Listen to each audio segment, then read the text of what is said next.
Hey everyone, welcome to another episode of PM101. Today, I've got a breakdown of Roy's double edge dance in Project Plus, but it'll also be applicable in Project M. If you've ever played a traditional fighting game, you might recognize Marth and Roy's side B as one of the only Rekkas in Smash. If you've never heard of a Rekka, it's characterized as a special move where each subsequent input results in another hit of a sequence. It sort of falls somewhere in between an auto combo and a special move. By mixing together several different variations of the move, you can actually create mix-ups that'll open your opponent up. Roy's Rekka is called Double Edge Dance, where he swings his sword up to 4 times, and he can change each individual swing by holding up, side, or down with each attack. In Project M and Project Plus, it's a very strong tool, but outside of its use as a recovery cool, it's kinda complicated to use. So in today's video, we'll do a basic overview of the mechanics behind Roy's double edge dance. Just like Marth's side B, each time you press the B button in rhythm, it'll cause Roy to swing his sword. I want to put emphasis on pressing the button in rhythm. Each time you'll need to do a deliberate press. The timing takes some getting used to, but once you get a feel for it, you'll be able to delay your swings and add timing mix-ups, which makes double edge dance even harder to punish. And it offers some opportunities for more openings and kill confirms. You'll notice that he glows a color depending on which direction you swing. Horizontal is red, blue is up, and green is down. Each type of swing has different properties, and the first thing we're going to do is figure out how each one works.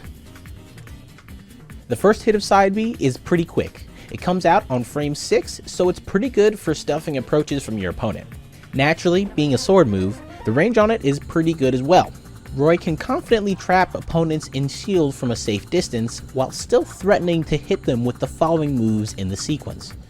Once you establish a bit of conditioning on the opponent's habits, you can use this hit alone to mix up into other things such as grabs. Because of its relative speed, you can also use it to confirm into other moves, like first hit of side B and to down smash.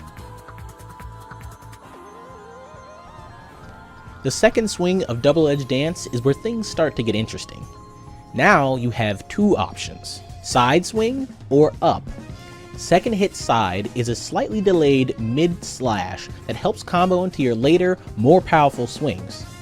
The hitbox isn't as big as second hit up, however, it more reliably links into your third and fourth hits, and is slightly better on shield than the upward swing. On the other hand, second hit up is an upward slash that hits far in front and above Roy, making it great for anti-airing opponents that want to jump at you, or for comboing fast fallers or characters at a lower percent. Keep in mind that the best DI for the sideways variant is away, but the optimal DI for the upwards variant is in. That means that the second hit of double edge dance is its own DI mix-up. On the third swing, your options open up even further, with all 3 types of tilts available.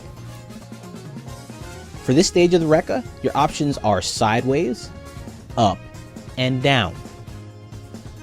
During third hit side, Roy takes a step forward and slices the air in front of him. This move deals decent knockback, making it a solid ender to send opponents off stage or to mix up their DI if they're expecting a different option. Third hit up is an overhead attack that meteors opponents when hit. Like all meteors, this means that it's going to break crouch cancel, and if it lands, it'll combo really well into several of the fourth hit options. Depending on how you land it, you can even cancel side B entirely and finish with a down smash or F smash. You can use this to your advantage and reliably set up grounded non-double hit stun and finish with your move of choice. And if it hits an opponent in air, it's going to set up a tech chase scenario on the ground, which can lead to major punishment. If you somehow manage to land this on an opponent off stage, prepare yourself for a quick meteor cancel. This move doesn't have a lot of knockback, so the situation can quickly reverse if you're not ready for a meteor cancel. Finally, third hit down is a multi-hitting stab that does decent shield damage and breaks crouch cancel. If your opponent is shielding, this would be the move to start with. The combination of the way that Roy steps forward, the shield pushback, and then the step backwards he does after the move is finished, it actually ends up being surprisingly safe on shield. If the opponent gets caught with bad DI, Roy actually gets a combo off of this too. Now for the final hits in the sequence. All of the options for the final swing are finishers. Here, Roy has a variant for all the directions we went over before, and he gets a unique option that can't be found in anything other than Project M. Fourth hit side is a strong lunging attack that kills very early. The move has strong knockback and will catch your opponents trying to dash dance around your blade. Fourth hit up is a vertical attack that kills off the top. It's good for stuffing your opponents that try to interrupt you, and it's one of the better desperation swings if you end up misspacing the Rekka. Fourth hit down is another multi-hitting move with decent range. Similar to third hit down, it's one of the better options for poking shields because of its long-lasting multi-hit properties. It also happens to be your fastest option for your finishers, coming out at frame 12. Careful use of this tool will allow you to whittle down your opponent's shield and secure a poke. And of course, the backward swing. Yep, you heard that right. Roy can actually swing backwards for his final swing. This flashy stab hits pretty hard and can actually catch unknowing opponents off guard. Its main use is to catch desperation rolls after the other hits of the sequence whittle the opponent's shield down. Beyond learning the basics for how each hit of the swings work, there are plenty of unorthodox uses for side B as well.